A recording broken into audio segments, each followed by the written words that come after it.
Welcome, everyone, to the Endurance Athlete Journey podcast. I'm your host, Coach Justin. I'm here with Coach Katie, and this is a milestone of an episode. So this is our 100th episode of the podcast. I had questions on whether I would be able to make it this far in a podcast, but on a consistent basis. But we have grown this thing, and we've been consistent and have shown up every single week. Yeah. Grew it from one episode a week to 2 episodes. So I just want to start by saying this is humbling. So I want to thank everyone who has continued to listen and show support for the podcast. I want to thank my co-host Katie for putting up with my shenanigans and for, us just coming together and coming up with topics and ideas and vulnerabilities and everything else. So this has been a labor of love, and I have enjoyed it. And so I just want to thank everybody for their continued support of the podcast. So without further ado, we're going to start our 100th episode of the Endurance Athlete Journey podcast with a topic called the training of the gut protocol. So we've talked about the idea of fueling over a number of episodes. I mean, this is Katie's wheelhouse as a board certified sports dietitian, and she actually came out with a deep dive not too many episodes ago where we've talked about the evolution of high carb consumption during training. If you have not listened to that, please go back and check out that episode. It's really fascinating to hear how the sports industry and how this community has evolved over time, and how the realization of on-demand energy has been forefront of everything. And it's taken even more of a front seat, I would say, like over just the past few years. And now we're starting to see some more research coming out, higher performance numbers, just mind-bending consumption, to be honest, on how people are able to actually consume, absorb, and utilize this level of carbohydrates during high-intensity performance. This is something that I've experimented with in my training, where I've not been able to consume very large amounts of carbohydrates. In fact, I've been under-consuming for a number of years. I know my digestive system is a little bit unique, and it's not been until like the past few years since working with Coach Katie that I've actually started to increase my carb intake during training sessions and during racing, and I've seen a significant improvement, significant advances in my abilities to recover post-workout. Also, without completely draining glycogen stores, and the ease in which I'm able to recover from sessions by not digging so deep of a hole. But the question remains, how do we train our gut in order to handle, not just take it in and not make us sick to our stomach, but how do we take it in? How do we absorb it? How do we utilize it and tap into what it is that we're consuming during these sessions and races? So we like to think of this as training the gut is just another muscle that we have to develop, just like we train our muscles for running, for cycling, for swimming, for hiking, whatever your endurance sport is. Your training, the purpose behind your training is to build adaptation, to build stronger and more durable muscles. So if you think of your gut as just another muscle that you have to train, I think it's a little bit easier to wrap your head around the importance of trying to build up that tolerance. But for many of us out there, including myself, I've just been blessed to be able to work with Coach Katie over the years on how to approach this, because, it's trial and error sometimes, and it's just, let me try this amount, and then you wind up sick, and you're just like, well, that didn't work. So then, it's kind of like back to the drawing board. But I don't want to say it's back to the drawing board. It's just a slow roll back a little bit. It's like, okay, well, I couldn't handle that, but can I roll it back a little bit? And you keep rolling back until you find that level that you can work, and then you start to grow from there. But I want to talk about this and bring Coach Katie into this and really have her share her expertise on how we should approach this protocol, just like we implement training plans. Think of training your gut as another thing that has to be incorporated into your weekly training schedules in order to be prepared for race day and optimize your performance potential. It's not going to be guaranteed, but it's the potential for performance. So without further ado, I'm going to turn this thing over to Coach Katie and let's dive into this topic because I'm super excited to talk about this. So Katie, go ahead and take it away. Yeah, well, I kind of want to start, I think, kind of emphasizing some of the things that you mentioned, like in your own experience, just how you've tried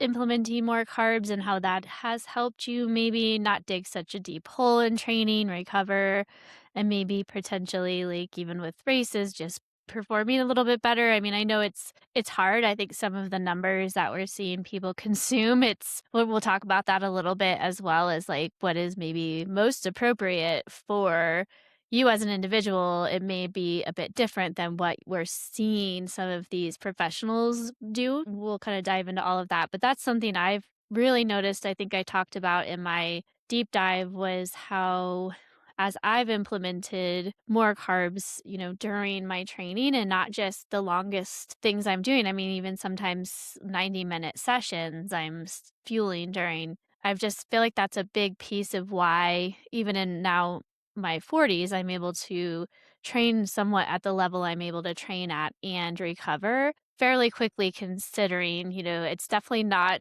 as it was when I was 20. I don't know if any amount of fueling will ever get me to that level, but not seeing the level of, like, deterioration in my training that I would maybe have suspected I would see, and I think part of that is probably the fueling and really, really emphasizing the carb piece, especially during, before during is what we're talking about now, and then after. So I just wanna kinda put that out there that, yes, this is something we're seeing a lot of athletes do, but, Coach Justin has seen the benefit, I've seen the benefit, and obviously there are so many other athletes, online and, talking about it as well. So there's something to it. But I think a lot of people struggle, and I think and we'll kind of talk about that a little bit, like some of the mistakes people make and some of the struggles. In fact, I was just talking to somebody the other day, a woman who has been a runner for a long time. She actually ran in college, so we kind of hit it off, and she was coming to me for another reason, but we identified maybe this was an area for her to work on because she was telling me she couldn't eat anything before without having severe GI issues. She could only have an English muffin. It was like pretty severe. And so I think there's a lot of people out there who are kind of in this boat of um, not fueling at all before, very little, and then because their gut has had no training whatsoever, there's like Mhm. it perpetuates this fear of like, oh, if I eat something before, I'm gonna have GI issues during, and then they kind of perpetuate that by not eating anything before, and then they come in and they say, I can't do this because my gut is super sensitive. If I eat anything 3 hours before I run, I feel like I'm gonna puke, and I think some of that is, like, self-perpetuating, and a lot of what I'm going to recommend is or I'm going to encourage people to do is you might have just like with training, it gets a little bit difficult sometimes, and sometimes, unfortunately, you may have to be a little bit uncomfortable, in this Mhm. process if you're really starting where you fueling is a real issue for you. I mean, some people are already doing okay and already fueling, and so they're just taking it to the next level. But there is a substantial amount of people out there, I think, listening or hope maybe listening who experience, some level of fear of eating beforehand or, fear of gut issues, and so they're not consuming enough, and then they're fearful of eating during, and so they're just generally under fueling, and, unfortunately, it's not doing them any good, so my suggestion for people as we talk through this is try to realize it is like training your muscles. It's going to be potentially some level of discomfort. You may have to plan some routes that involve having bathrooms available. I mean, these are just things that are generally part of running. I mean, I deal with this even to this day, like trying to up my carb intake. kind of always thinking about, okay, what do I, have to the toilet paper with me? Do I have the routes? It's just part of it, unfortunately. There's sometimes no way to avoid some level of that when you're trying to train your gut. So I want to put that out there. Unfortunately, like part of I don't know, being a runner for so long, I've just kind of accepted that even when I try everything to like not have gut issues, every once in a while, especially when I'm trying to add more carbs or experiment with this, it it happens and that's just part of it. So you kind of have to let go of a little bit of that fear and really try to be a little bit comfortable with some for maybe even some mild gut discomfort, at first. Like, you can have a full feeling or feel a little bloated, and that's sometimes part of it. So I'm just kinda putting that out there, as we get started is I hear people who are saying that, and I think I want people to kinda take what we're saying today and hopefully try to implement it and realize there may be some level of discomfort that they have. I talked last time or in my, high carb, evolution episode Mhm. about high carb, the overview, but let's talk today. We'll kinda start, I think, about, like, talking a little bit about what is gut training. Like, when I say gut training, like, this is pretty like, obvious, right, Justin? I don't know, like, is it when I say that, what do you think? Like, when if I were to It is say to me, okay.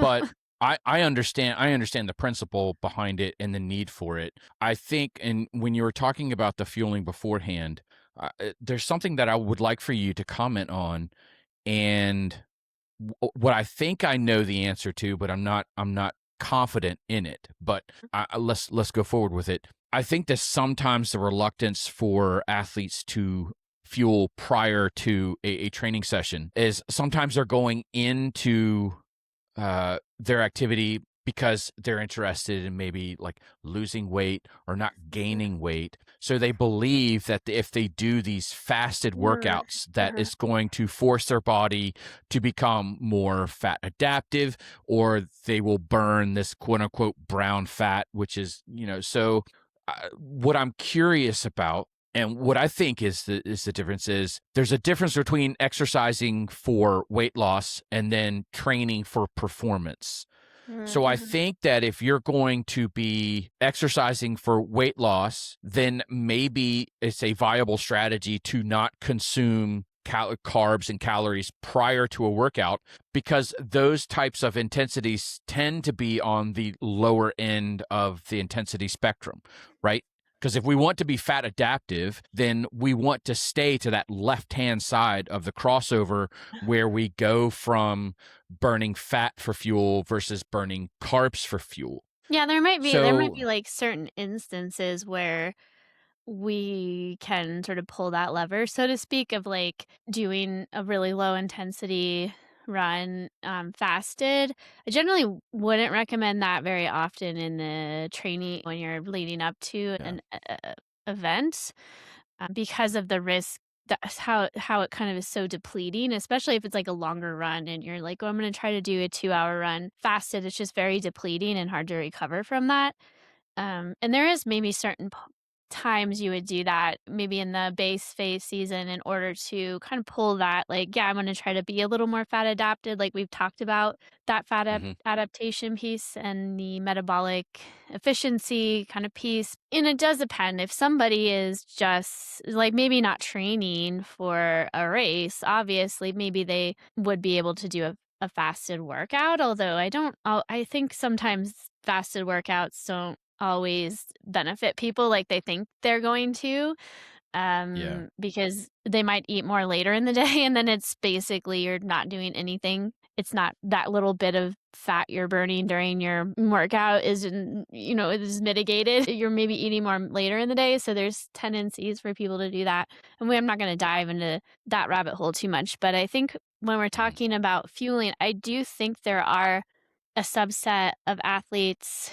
I know I kind of had this mindset at some points during my early training when I was in high school and college because there was a lot of emphasis at that point on being lean. And because I think we did not have sort of this information like we do now about how important it is to fuel, it was so much pressure to be thin and Yeah. this sort of equation of like thin equals performance, and there was no discussion of like, well, actually, you need to fuel your body to perform. So I know that in the past, in some of my previous marathons, even, I think my thought process was, well, if I eat too much, before and during, it's like kind of that saving calories thought process of like, oh, well, Hmm. then I'll have more calories or more to eat later. So if I eat all of this stuff during, then I don't, and unfortunately, that sort of mentality still persists amongst athletes. I'm sure, like, Hmm. I know there are probably athletes that have some eating relationship with food or eating disorder behaviors. And that to me, that sort of mindset of, oh, I'm not going to fuel or I'm going to minimize what I eat during or before so that I can save energy for later is a disordered eating mindset. Hmm. So Yeah. it's if you're thinking that, I'm not making I don't want anyone to feel badly about that, but that is not a good relationship with food and probably not a good a great relationship with exercise. If you're truly wanting performance, you should be focusing on fueling and maybe seeing someone to get you some help or assistance in that mindset, because this high carb fueling, this gut training, this is really like to optimize performance. So if your goal is performance, this is going to help. And honestly, like when I eat like this, I'm not as hungry maybe later in the day when I'm fueling adequately, and that's okay. I've noticed like, oh, I'm Hmm. still hungry, I still eat afterwards, but I'm not sort of like trying to dig myself out of a hole that I've created of like under Right. fueling. And also, I'm way more energetic. Like even my last long run, I've been practicing my fueling strategy for the marathon coming up, and I just noticed it was a depleting long run. I did 20 miles of total work with some marathon pace stuff. It was a hard workout, and I still the rest of the day. I mean, I'm tired, but because I was able to fuel during and kind of had a little post workout trying to get the fuel in, had to recover a little bit. But then the rest of the day, like I was much better. I didn't like have struggles sleeping at night. And that's been the Hmm. biggest thing I've noticed most recently in this marathon build is because I'm eating so much more and adding fuel during, my sleep has been much, much better this go around. I struggled quite a bit the last marathon build because I unintentionally sometimes under fueling because of my schedule and not fueling enough around the workouts. And so I would just urge people to, if they're in that mindset of like trying to save energy or like under fuel so they can eat more, that is more of a disordered mindset, to try to get some help for that, especially if they want to have good performance, because that's not going to help your performance. You really like we're really seeing that Yeah. this eating carbs is that's the key to performance. And so really working on and experimenting and sort of seeing how this works for you, because it has been a really big eye opener. Not And that's funny because I was fueling before. It wasn't like I wasn't, but I've been trying to fuel more and add more carbs in more often with more of my training sessions, and it has been a really big help. So I just Yeah. urge people to give it a try and just see how you feel the rest of the day, because no one wants to be such dug in such a big hole that they just can't you're, like, spending the Yeah. rest of your day just, like, in bed because you can't function. That's probably a sign something wasn't right during your either you trained too hard or you didn't eat enough during. Um, Yeah.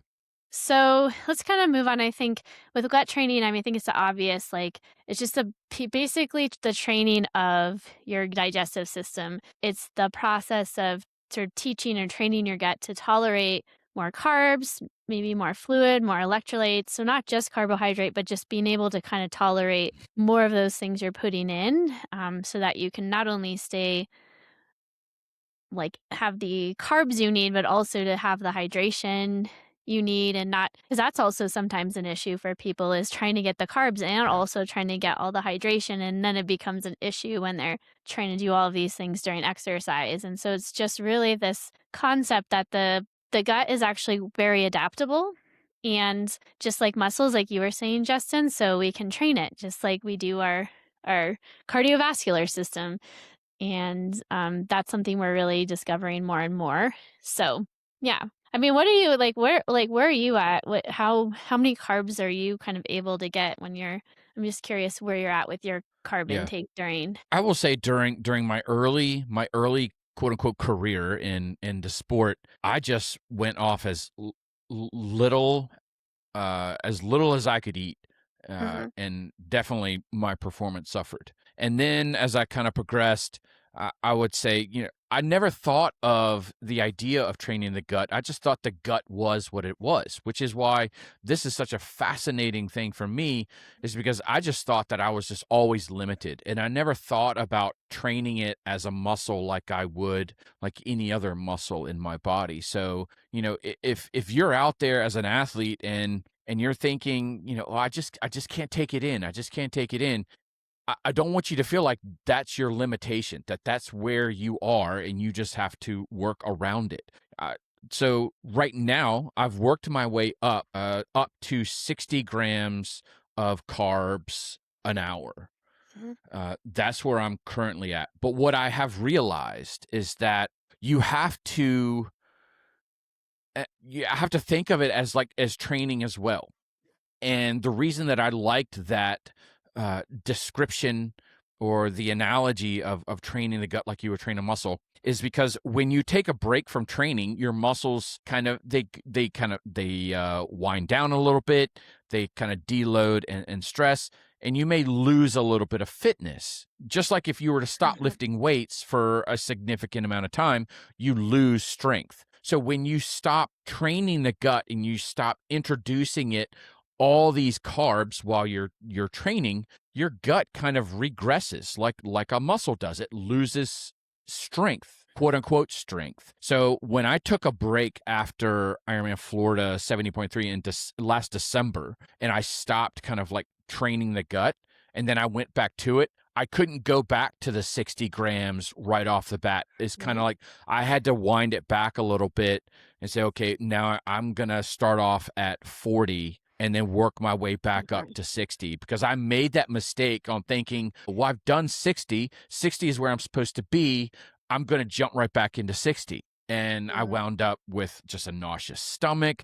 It was not pleasant. And so I like this analogy on training it because it's something that it has to be exposed to on a consistent basis. And if you stop training it, it kind of loses that ability to absorb and utilize. So, you have to treat it that way, and that's why I like that description. So, Yeah, I but mean, that's I where would I'm at. say, yeah, that's like, I'm thinking back of my history. Like, I would say some of my earlier marathons, like, and this is probably before I was even a dietitian, so I guess I can't say I can't be like, "Oh, I knew it and didn't do it anyways." It was also before we really had a good idea of even that 60 gram, sort of limitation when, that was kind of what we were recommending. It was Mhm. around probably that time or a little before. It was like 30 grams an hour. I mean, I'm like, "Man," like, I look back and I'm like, "If I had only known."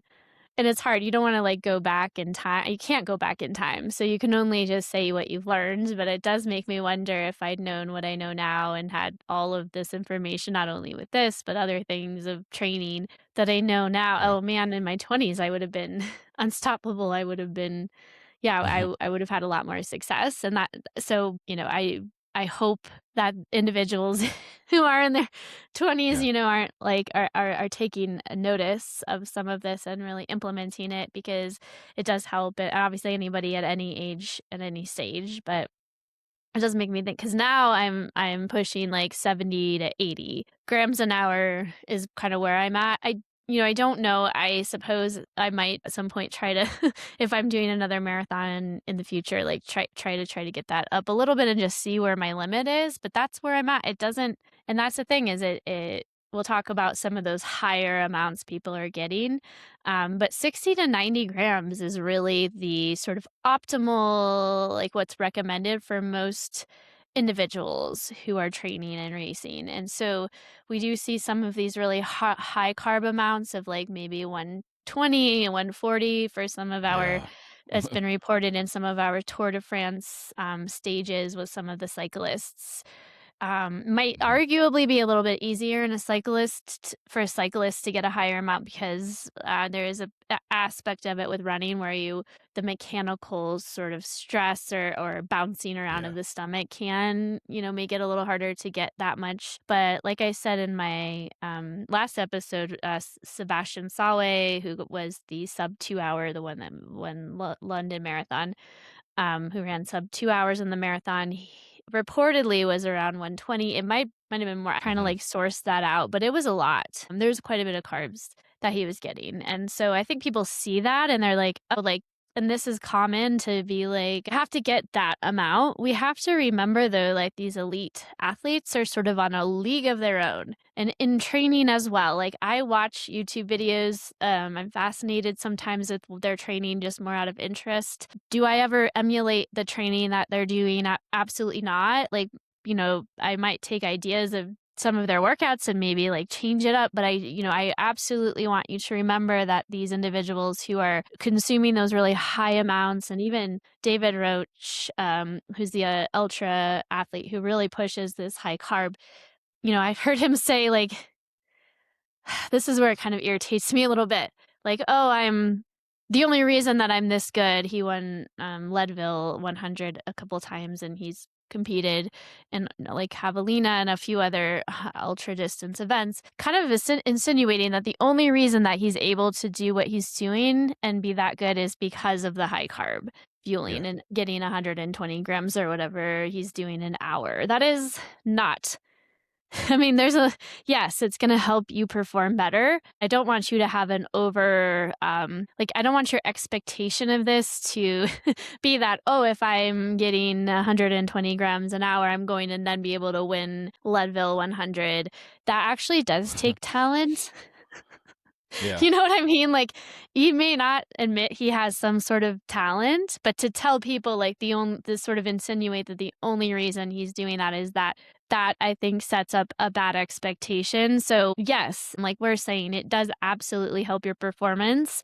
If I were to try to do 120 grams an hour during my marathon, no, I don't think I would then be able to qualify for the Olympic trials. I know my expectation, you know what I mean? Right. That would be great. Like, I would love that. No, it's not gonna, like, level me up 5 levels to be able to compete at that level. So let's have an expectation here, and to get that amount is a lot.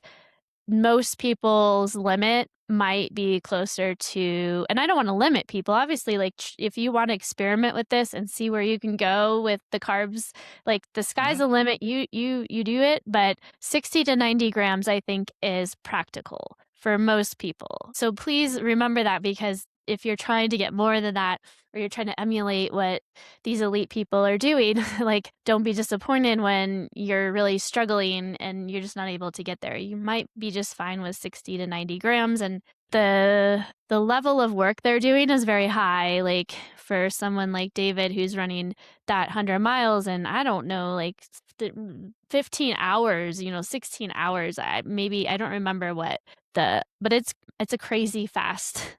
It's a crazy fast. It's just sometimes hard to kind of take one example and be like, okay, I mean, arguably, maybe for someone out there longer, they would need more, but, or just, you need some amount that's close to that, but the way they fuel may be a little bit different. So we just have to I Right. don't want to put that out there, because I feel like the expectation for this is that, yes, it'll improve your performance, but I also don't want you to think you're going to go from like somewhat sub elite or just like a 4 hour marathon to like a 3 hour marathon just because you're now fueling. You know what I mean? Is that something you Mhm. come across? I don't know if I mean, I'm just more in tune with it because that's No, my no, no. expertise. No. I've never come across any of that. So I can understand it's Yeah. the way that I think about it is that the nutrition supports performance. It doesn't catapult it. So, I mean, that's where, Mm. your training comes into play. But, I mean, I've worked my way up to 60 because I'm kind of yeah, I'm unique in that, I'm a gastric bypass patient, so my tolerance for carbs is a little bit different than most people's. And so if you're a bariatric athlete out there and you're learning how to do this and how to fuel your workouts because now you want to become more active because you've got this new lease on life. I do want to encourage you that this is part of the game of becoming an endurance athlete. And I know it contradicts stuff that we're told during the process of getting our surgery and how we're supposed Mhm. to use our new digestive system. Over time, yes, your body will be able to use this. If you're newly post-op, then yeah, you're going to be a little bit limited. So you're really kind of training the gut right at like square zero right now. So you may Yeah. not be able to tolerate a whole lot, but I do want to encourage you to keep working at it, and not try and just say, well, I'm just going to to settle for whatever performance that I have because of my new digestive system. No, Mhm. it's not necessarily going to work that way. Carbs aren't going to be your worst enemy. Sugar is not your worst enemy. It's how to use these in order to support your performance is what's really key. But that's why I'm at where I'm at, because I haven't been able to get higher than that yet. But I'm not And that's saying that hard. I Yeah, that I there's a won't. like It's just taking me time. with that sort of surgery or any surgery in which the stomach is smaller, it's harder. Not necessarily just the way you fuel, how often, you might be able to not be able to have a large dose all at once. It may mean you have to kind of put in more frequent doses of Hmm. carb to sort of, Yeah. n- you know, m- not have that sort of issue of like the flushing or the where, there's that concentrated amount of sugar and you kinda have that, Hmm. um, what's it called? Yeah, anyway, but so there's some considerations for anyone who's had, like, a gastric bypass or, like, some sort of surgery that involves the stomach and having, like, a smaller stomach or pouch. That could almost be, like, a whole discussion, if not, like, a deep dive all on its own just because it's maybe takes a little bit more practice and nuance, but I mean, a lot of people do, without even the surgeries kinda struggle with this, so it's worth like, it's but I do encourage anyone who's going into it, who's had some sort of surgery or gastric bypass that this is also something you need to consider, but your Hmm. way of going about it maybe is more slow and more the progress to getting up to a higher carb goal may be more of, a slow go potentially, or just a little bit more of a process potentially. So just kind of having that in mind. But I do want to mention, like, when we're talking about like the benefits, like we talked about, like, okay, setting expectations for what the carbs will do. We know it's not going to catapult you into a new dimension of performance, but what it will do is basically just kind of going through some of the why here is we want to basically make sure we are not depleting glycogen, like we're decreasing that rate that glycogen is being depleted, because Hmm. once we deplete glycogen to a certain level, and it's interesting because then, if you guys tune in, I'm going to be also putting out a carb loading episode where I'm going to talk a little bit more about glycogen and kind of use some visuals for it. But once we deplete to a certain point. We can't deplete glycogen completely, actually, because our body won't let us. We get to a certain point of depletion, and the body says, "No, we Right. because if our glucose levels go too low, we can die. We need to have our glucose, and it needs to be there to fuel our brain and our heart and some of those very vital organs. It's fuel, like carbs, glucose. It's fuel. Think of it that way. But if you Hmm. have glycogen and it starts to deplete and the body and you're working out, the body kind of will say, nope, not happening. We're going to slow you down. So you have no choice in the matter. You can't push yourself through this. This is what bonking is. When you literally, your legs start to feel heavy, you've done all the training. It's not the training, it's not the pacing. You literally get to the end and you bonk. That's probably glycogen. That's you haven't fueled enough. So there's a couple of ways, you carb load maybe to you eat the breakfast the day the before the race, the morning before the race, you carb load, and then taking in the carbs during helps reduce that depletion. So the more carbs Mhm. essentially you can get, the more you can match your energy needs, the less your glycogen will be depleted. So that's kind of the goal of this high carb is like providing that glucose directly to your muscles, really reducing any depletion of glycogen so you don't hit the wall. So just having that energy, more of it available, and that basically helps that late race performance. So when you do, let's say, the marathon is a good example because most people or people who are trying to run it as fast as they can often get to that last 6 miles and just sort of like hang on for dear life or their pace substantially slows. And it can be performance, obviously, or they're not performance, but it can be lack of maybe training adequately or something in their training wasn't adequate. But it could also very likely just be their glycogen stores starting to go down. So adequately fueling during, having more carbs during can have that better late race performance. So they can make it those last 6 miles feeling pretty good. And obviously, the more you train your gut, the actually reducing GI symptoms. So the more you train, just like you train your body or your muscles, the less likely you will experience stomach problems. So that's a hard one for people to grasp because if you have like common issues with like diarrhea or side stitches or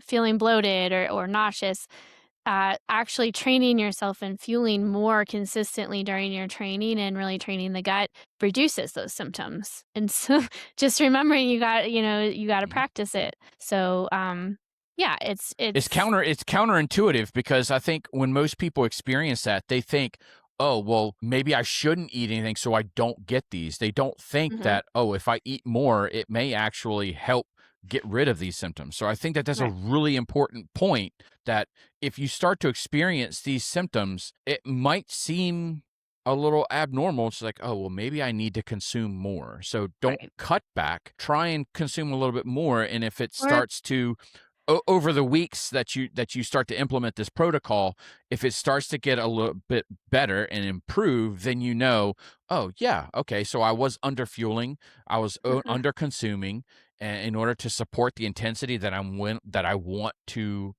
put out, then I need more. But I mhm. think that if you start to increase more and you still it still persists and or it gets worse, then maybe there's something else that Something you else. need to Yeah, look at and if somebody you're that you need doing to all speak of to. what we're recommending and it's not working for you, I think it is worth maybe consulting like a sports dietitian to really help you figure it out. Because if you're trying at, but frequency does help. So, even not just saving this, just like training, you train several days a week. I've found that, sometimes not taking maybe the full 70 whatever per hour, but I will take things with me on like training runs that are even sometimes intensely an hour long. Like I've now sort of Mhm, implemented taking things in, even in other training runs, even if it's not like a whole load of carbs, just to be able to train my gut consistently taking things in so that my gut's always kind of there having to work through it. And I'm not like going to, a whole week and then only doing it on Sunday when I have my long run. So thinking of mhm, frequency may also be important. The other thing I want to mention kind of with the benefits isn't just during, but like we've mentioned this already was the recovery piece. So the more you dig into a hole and the more your glycogen levels are depleted, the longer it's going to take you to recover. So the more you can mitigate that, like really eating glycogen and trying to keep those glycogen levels as high as possible, the better you'll recover. So you'll want to think of it that way. And you may not be having like carbs kind of spare protein breakdown. So the more carbs you yeah, get, the less likely you're gonna like break down muscle to fuel, and then you won't maybe have as much of that potential soreness. You still might because maybe you're doing something hard, but you might not have as much soreness, because your muscles are not, being broken down as Mhm. much. I think that's a really important There's point, especially for those of you that are triathletes, and we can typically have 2 training sessions a day.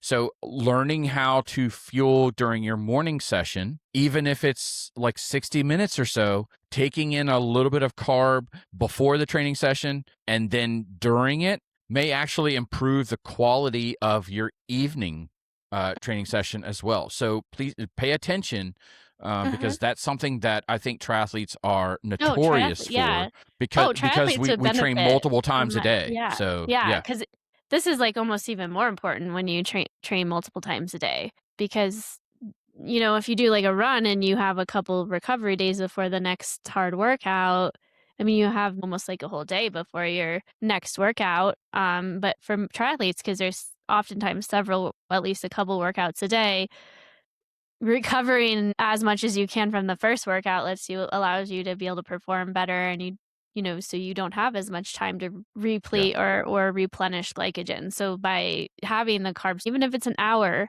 that helps you be able to not deplete those glycogen stores, and then you can perform better in the second workout. So absolutely. Um, I do want to kind of mention like some common mistakes just really quickly that I do see. I mean, we've talked about some of this already, but don't wait till race day to do this. yeah, Like we've talked about just now, this is a mistake. You will pay for it. You will have gut issues for sure. If you're like, all right, I don't really feel like practicing all this. I'm just going to implement this on race day. That's a big no-no. Do not I promise you, you don't wanna do that. Fueling only when hungry or, like, just kind of, like, waiting until you feel like you need it, by that point, it's too late. If you're in a race or on a training run and you're starting to feel like you're bonking, it's too late. No amount of carbs that you stuff in in your mouth and, whatever will save you. You're already done. Do not wait until you're done. You're at that point. This is why the fueling starts early and it's often 20 minutes in, 15 minutes in. You need to be starting the process. It's not waiting until you're like, "Oh, I kind of feel like I need it." Yep, by then you're done. You you didn't do it right, you know? yep. You're gonna suffer. Yeah, Oh, go there's ahead. something that I want to bring up before we move on because I Mhm. think this is important. In this first mistake that you talked about is like waiting until race day. I actually had a debate on Instagram with something that pertained just to this. Oh. There was somebody who was seeking advice, and somebody chimed in with their response is like, "Well, train with real food, but then use gels and sports drinks on race day."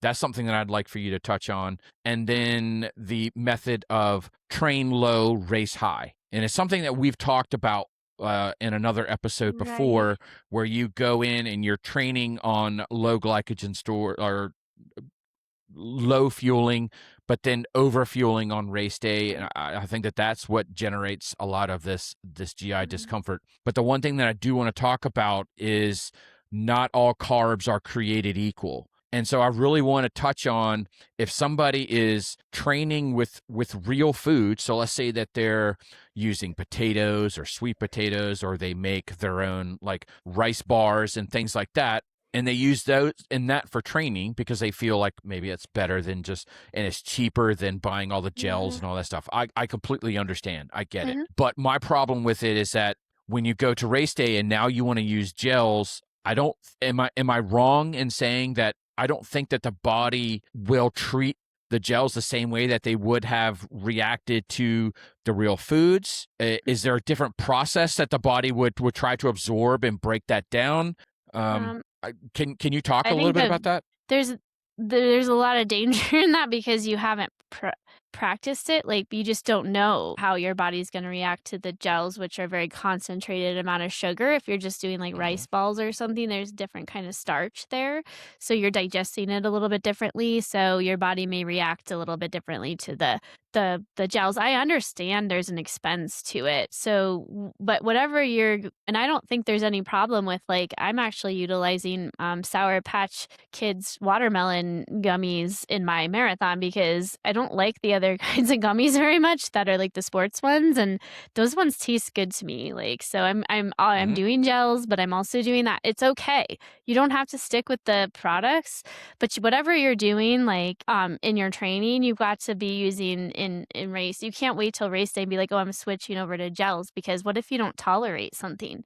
Like, you need to be Yeah. practicing that, and there's nothing wrong with doing, like, if you're sort of doing both, like, you're like, "Well, I really like these rice balls, like, that I'm eating or these things I'm making homemade for, like, my low-key rides," but then when I'm, like, doing a big effort, I'm really gonna practice exactly what I'm doing on race day so you can still get the fuel without having to pay hundreds of dollars a month to buy gels, which it's like it can Hmm. be expensive. So I think maybe some combination of both, but you have to really practice at some point or at maybe the key workouts, like what you're going to do during the race day. And you can't just like be like, oh, now I'm switching. I think that's a mistake because you won't know if you tolerate like some products like I can do 70 grams an hour, but if I do a certain type of gummy that is a sports nutrition product, I get a side stitch no matter what. I've tried, it just gives Hmm. me a little side stitch. And I'm like, well, I don't know. There's something to that product that just does it to me every time, no matter what. And so I just don't use that product. And I think knowing that ahead of time is important and kind of practicing what you're going to do. So I wouldn't do that.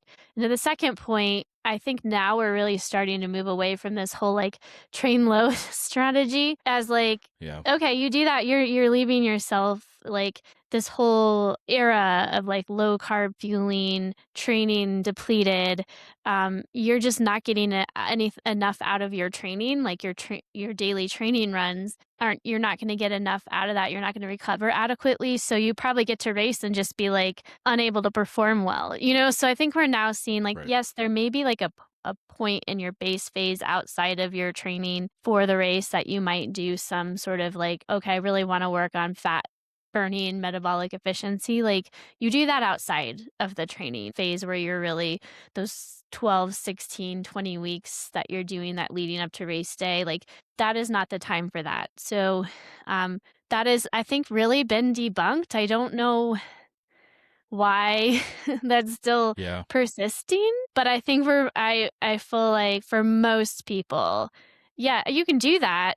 I think you're leaving performance on the table. Like you're just fine, you might be able to still kind of get by, but I think by doing this whole train low and then train high, like and again, like if you're not practicing it, you're just gonna set yourself up for gut issues. There's Right. just no way to kind of get around that. So yeah, I hope that kind of covers that a little bit. Yeah, the fueling when hungry thing, I think is important because I think people have been taught, drink to thirst, eat to hunger Mm. during racing, and I think Mhm. that, Oh, yeah, like you no. said, Not for if you get to that sure. if you get to that Outside of point, you're training, yeah, already you're yeah, already behind the 8 ball. yeah. So, Yeah, this there's is no not a catching time to up. be There's no catching up after intuitive. that. Yeah, this is not No. the time. Like, I like intuitive eating, I think there's a way there but performance nutrition and intuitive eating and mindful eating do not jive. It's like optimal Mhm. health and performance do not jive. This is, performance is its own thing, and so you have to remember that when you're trying to perform. So it's not like, "Oh, I'm intuitive. I'm gonna wait till I'm hungry." You don't do that Yeah. in performance nutrition. But that I appreciate that for someone who's maybe has a problem with overeating and isn't an athlete. I do appreciate intuitive eating. This is not a time to be intuitive. So no, you have a Yeah. I don't ever feel hungry when I'm running. You know what I mean? Like I would never. I would be so depleted by the time I finally took something in. I have I'm regimented. There's a schedule. I'm eating. I oftentimes don't feel hungry, and I don't always feel like drinking, but I do anyways because I need to. So this is the time we Yep. don't do that, and we don't ignore fluid intake either. We want to make sure we have the fluids because it does help. They work together for absorption. It's hard, sometimes I'm not always at the fluid table when you're at the aid station when I take in a gel. Um, and that can be okay again if you're training that. If you're taking in a gel and you can kind of get away with that, certain gels might work better for that reason. but we do want to make sure we're taking fluid and we're taking in electrolytes and we're training all of this. So it's not just the Yep. carbs, it's training the guts, kind of all of those aspects. I think the other one we probably already hit on with some with the discussion early on was trying to copy someone else's plan. Um, Mm. I mean, if you kind of want, if you have someone that you're like, oh, this is what I do, and you're like, okay, I'm gonna try those products or whatever, and but don't like copy someone's fueling plan exactly, because it may not work for you. I mean, if you do, just make sure you're trying it out before you do race day. But I don't think, like, everyone's a little different, so don't try to copy and paste sort of situation. Hmm. Um, and GI distress it shouldn't be like a normal thing. I mean, it happens, right? I hate to say, like, I don't want people to be like, well, have the expectation that you're never gonna have an issue, but it shouldn't be something like, if you're experiencing GI issues every time you go out, it's either that you're not doing a good job training the gut, or you're not really implementing some of this, or something else is going on. Like, I've worked with people, an individual who had like a fructose intolerance, and Mm. like, so it could be something more serious or something else. I also worked with a woman once who had persistent GI problems. And now in retrospect, this was when I was newer as a dietitian, and it helped, was a good learning experience to me with some of her symptoms. To have had her go to a gastroenterologist would have been a good idea, because she ended up having colon cancer. So sometimes, Mm. like, if it's persistent and the symptoms are severe, and you're doing all this, and and something else is happening, you need to look into it further, because there could be something else going on. And I don't want to scare someone and be like, oh, they're you Right. know especially if there's like any sort of I don't know, like blood or something, you know what I mean? Like, yeah, go get some help. Like, if it's something very severe, that might be something more medical. So I always urge people to don't suffer if it seems like something's off and you're trying to train your gut and you're just suffering, and something's going on with your gut. It could be like something that you're not tolerating, like a carb, or something more severe. So always get help if you feel like that you're like, I can't do this because every time I do, I vomit, and or like have something very serious, and I'm can't, like, something's off. So putting that out there. What's happening in the gut, a little bit of that background there. So when we are training the gut, essentially there's a few things happening. We're improving the gastric emptying. So this is how quickly the contents move through from our stomach into the small intestine, where it's going to be absorbed. So the gastric emptying will be quicker when we train our gut. So it doesn't just sit in the stomach, sloshing around and Mm. maybe causing issues as much. The body kind of moves the contents through a little quicker, so that the body can absorb those nutrients quicker. So it's just a little bit of a quicker gastric emptying. Sometimes there are things that do impact this that we want to be aware of, like the higher intensity exercise, dehydration, or heat. So practicing fueling in higher intensity workouts, so you kind of know what that's going to be like, especially workouts that are going to be similar to your race pace, or that sort of intensity. So because if you're doing all of your gut training on easy runs, then you might not know what it's gonna be like on an intense, like, more intense run. So kind of making sure you're practicing, or if it's a hot day, maybe seeing how is this impacting my fueling and my gut, the gut stuff with those sorts of different conditions. So you're a little bit more aware. It's just like training, like you kind of train in different intensities and different environments. And so we also want to kind of try the fueling in different types of training sessions, and maybe different heat versus cooler days, that kind of thing. Um, the other thing that it Yeah. does is it increase. Go ahead. I just wanted to say, especially during the heat training, because the way, I mean, we all need blood within our gut in order to help the digestion and the gut and the emptying. And when it's hot outside, there's going to be less blood available, or less fluid in the gut for helping that with digestion, because the body's trying to cool itself. So it's going to draw that fluid to the skin to try and help cool the body. So that's why it might be a little bit challenging to execute your nutrition plan during a hot run, or a hot training session, or a hot race, compared to using the same strategy in cooler weather. So that's something to keep in mind on how the body is reacting, where the fluid is, and how the body digests under these different different environments. So keep that in Yeah. mind. I think that's an important distinction. Yeah, absolutely. Yeah. And then the other thing that's happening is we have an increase in their carbohydrate transporters. So there's different, like for both fructose and glucose, there's just different transporters that we have. And generally for glucose, it's like 1 gram per minute. And then for fructose, it's a little less than that, like zero point 0.8. So it's those transporters can be actually improved, or we can have more of them. The more like the body's like, oh, we need more of these. Let's have a few more so that we can transport more of those carbs. I don't know the limit. I don't know right now if we know like, oh, what's the maximum amount we can sort of increase this to. I don't know if we're there yet.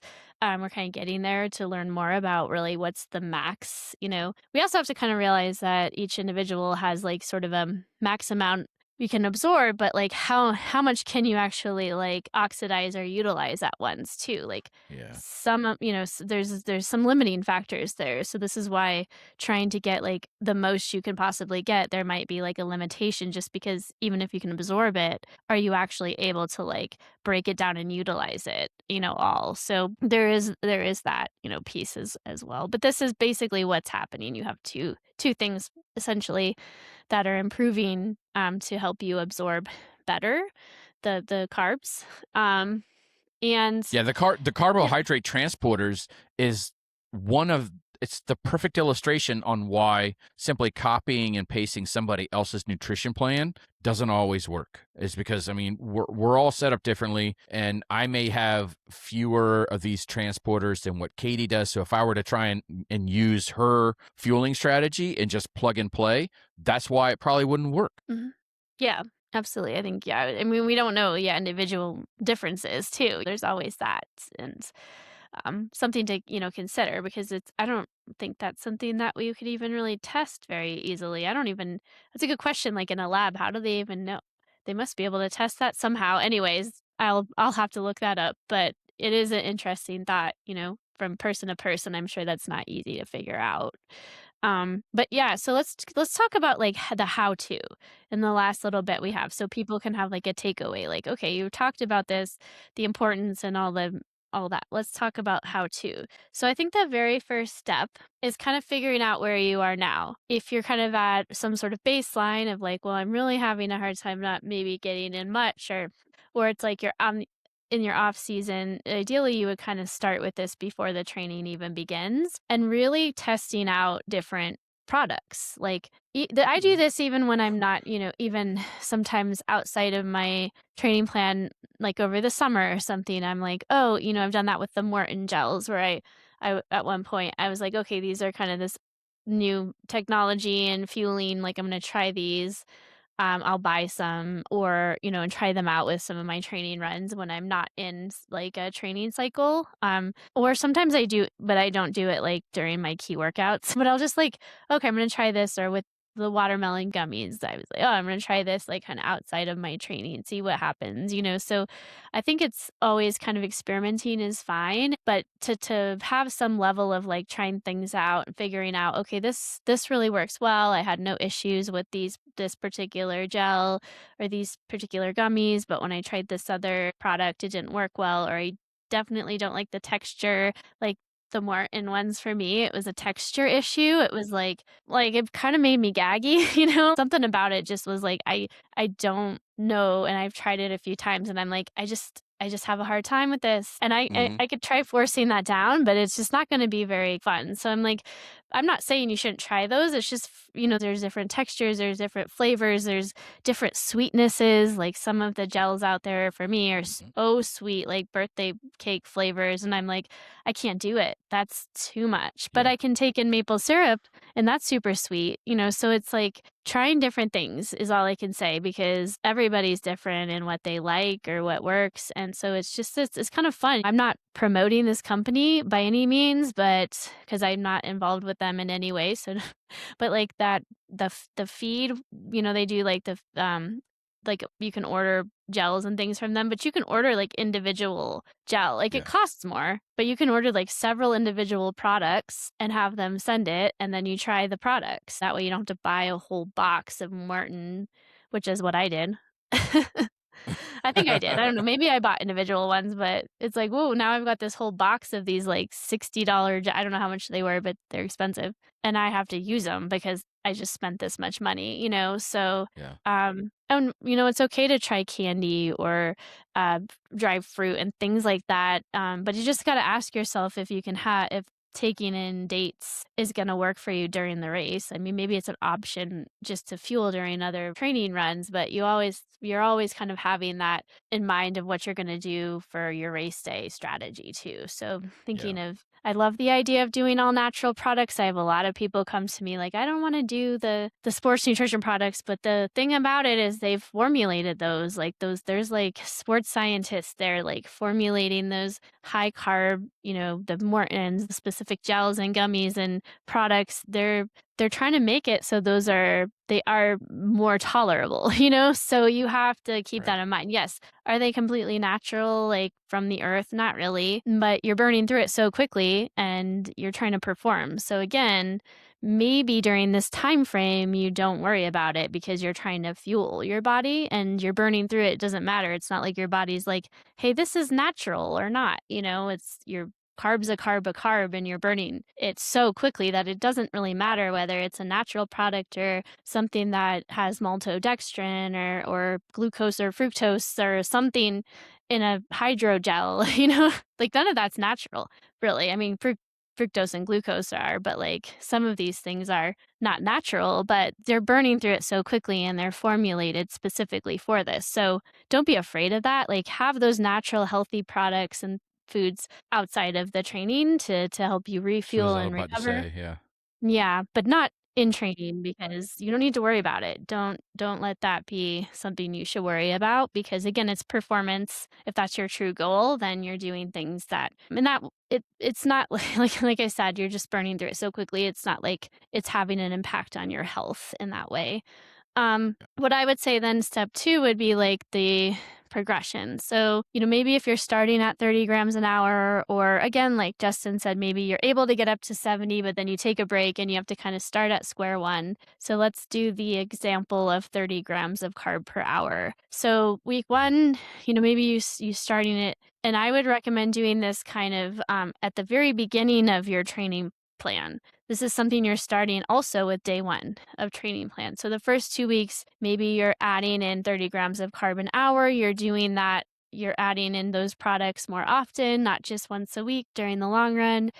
And then you kind of gradually go up to week 3, 4, maybe now 15, slowly 15 grams fit now at 45 grams an hour. Maybe if you're really sensitive, you have to kind of do it a little bit slower than that.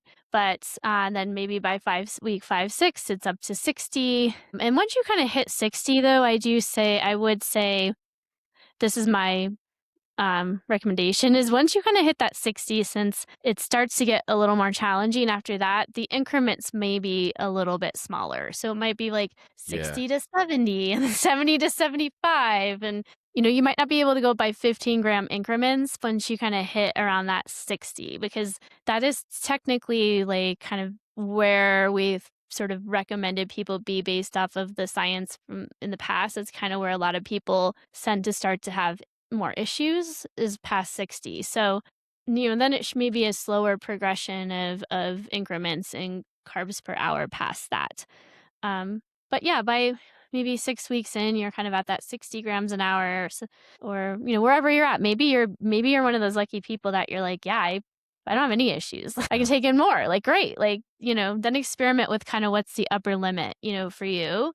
And then you sort of are practicing the step 3 is like, once you sort of have that, now you're sort of practicing the intensity. You're doing workouts where you're also coinciding now with maybe some more intense workouts. So you're then practicing this during higher intensity workouts, during hotter days, just having some of these different scenarios. And then right at the end, not at the end, but like by the time you kind of get to 2, 3, maybe 4 weeks out, you should have a pretty good idea of what your strategy is going to be. And you're then practicing that strategy several times. It could, during at least a handful of long runs, practicing exactly what you're going to do or best you can be, for race day. So you have any little issues that come up, you're able to kind of figure it out and get to race day, feeling pretty confident in your plan. So you're going to use the same gels, the same drink mixes, like no switching it up, the weeks before. You really need to have that pretty dialed in and Yeah. ready to go by race day. So that's kind of what I would recommend step by step. And maybe I have all this kind of written out, so I might do like a blog post too, so you can maybe like with more nuance to it and more kind of a step by step what I would suggest. Yeah, the one question that I have is, um, we talked about increasing the amount of carbohydrates that we're going to be Sorry. taking in during these weekly blocks, and kind of Mhm. once you meet that area where you're comfortable at, kind of stopping there or decreasing the increase, lowering the Right. increase, the marginal increase. So my question to you is, should we kind of maintain the carbohydrate intake, then increase intensity, so we're not increasing carbs and intensity kind of at the same time, because it's the same methodology like we would use for a training plan. We don't increase duration and intensity at the same time. I would just figure out your carb goal and then do that. I wouldn't like start I would do that and then start like practicing that with the intensity, not adding more carbs as you're adding in intensity. Yeah. Yeah, like I would kind of get to that point where you're pretty comfortable. And if you're going to try even pushing it further, don't do it on like your most intense days so you don't kind of run into some issues. The other thing, like part of this too is just kind of how you go about it. Like playing around with, like, for instance, just as an example for my marathon, it's gonna be, I'm gonna take a gel in right before, and then I'm gonna take one in at like 20 minutes and 40 minutes, kind of that frequency, and then I'm gonna kind of be chewing on the watermelon gummies kind of in between, like taking it a couple every so often, like just as I'm running, like like a few between that 0 to 20-minute mark, a few 2, 3, kind of maybe 4, like every 5, 6 minutes, just kinda, like, taking them in periodically as I'm running and kind of it's not gonna like, I should probably have, like, "Oh, it's exactly 5 minutes," but I just kind of have them in there, and I'm like, every 5 minutes or so, or when my watch goes off, I'm gonna take in a few, and then over the course of, like, the hour, it might be something like 8 or 9 gummies over that course of the hour, every hour. So, it's like but at that same frequency of fueling, but kind of also thinking about, like, the actual, like, when and you wanna think about the when and what kinda too, like and different products, you don't have to use the same products. Like, I'm doing, like, the UCAN super starch and maple syrup and the gummies, so I'm kind of utilizing different like, so the starch is a more slow digesting carb, and I'm using these, like, really quick digesting carbs, and then Hmm. so kind of like having the slow digesting carb as well as these other carbs. And I think for me that works really well because then again, I'm not like overloading my system with and my gut transporters too much. And I'm sort of taking it in as the gummies in more of a trickle. So it's not all going Hmm. in at once. So kind of thinking of it and how you're going to do it and try it different ways. Because if you're like, oh, I'm trying to take in 30 grams all at once, and it's causing issues, okay, well, maybe you need to take like a 20-gram gel or you're taking in like the gel and a bunch of gummies all at once and it's a lot of carbs in your gut at once, maybe that's too much. So like how are you going to spread it out? And by maybe thinking about that, that might help too. So that's it's kind of part of it. I know I'm like, unfortunately, I only have, but I think we got through most of the like the gut Yeah. training stuff. I hope that gets people thinking about it and kind of how to go about like planning it and why it's so important and what's happening and some of our own examples and giving people some good tips and help in thinking about this a little bit more. Yeah. I I hope it mean, was obviously, I think one important thing to talk about, and that's portability. helpful. How do you Mhm. carry all this stuff? Because you don't want to feel like you're on the starting line with a buffet in your pocket, and now you have this marathon and you've got like, if you're eating like 9 gummies an hour, and you have some people that can actually take 4 to 5 hours to do a marathon, that's a lot of gummies. So there is some kind of method to it. It's like, okay, not only does this stuff work for her, but we have to find a way to carry all this stuff. How are we going to do that? So you have to develop the strategy that not only works, but is executable at the same time. Right. So Yeah, and I think, like, that's where having, the little, portable well, the shorts that have, like, the places for all your gels and the you have to get kinda mhm, creative with where you stuff those gels, and, yeah, the gummies, that is an issue. I think I'll be looking funny at the beginning because 'cause I'm gonna have, like, one of those little pouches, those, it's not like a fanny pack, but I don't know what you call it, like a running little fanny pack thing that I like a have a race belt, belt. like a Yeah. runner belt, yeah,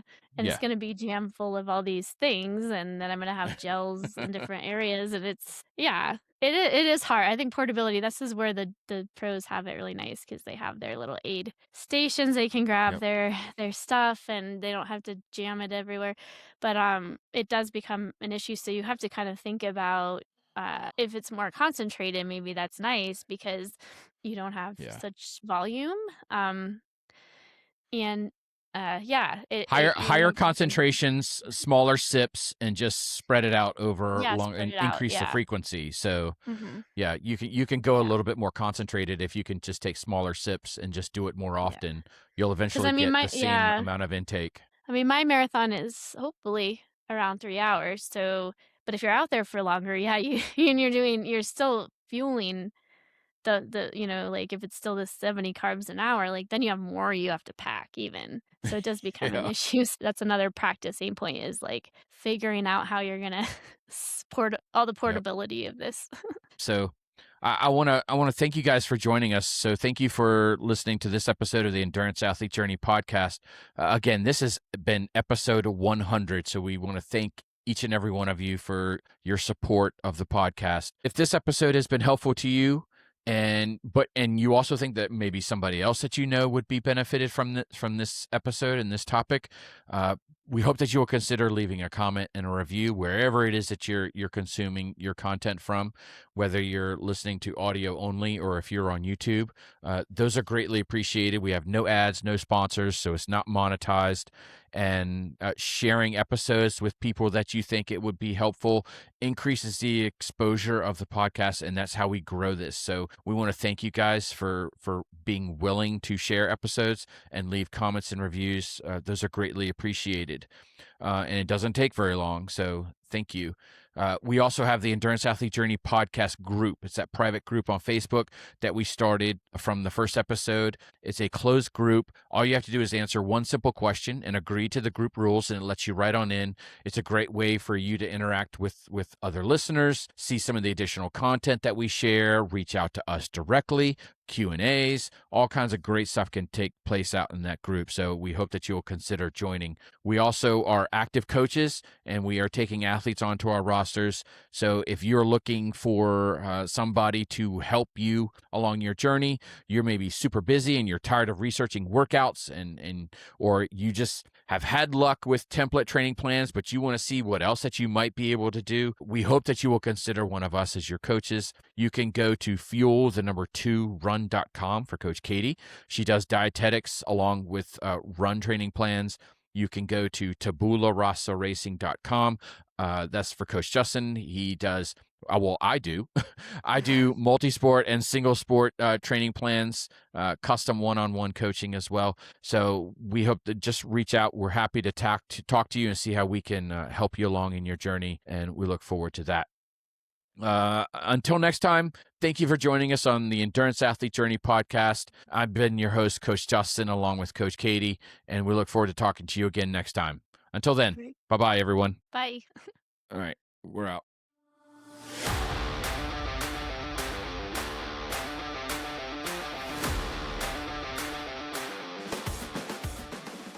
That wraps up today's episode of the Endurance Athlete Journey podcast. Endurance sports have a way of teaching us patience, humility, and resilience, lessons that carry far beyond the workout. Progress in endurance sports doesn't come from shortcuts. It comes from consistency, discipline, and doing the work when it's not glamorous.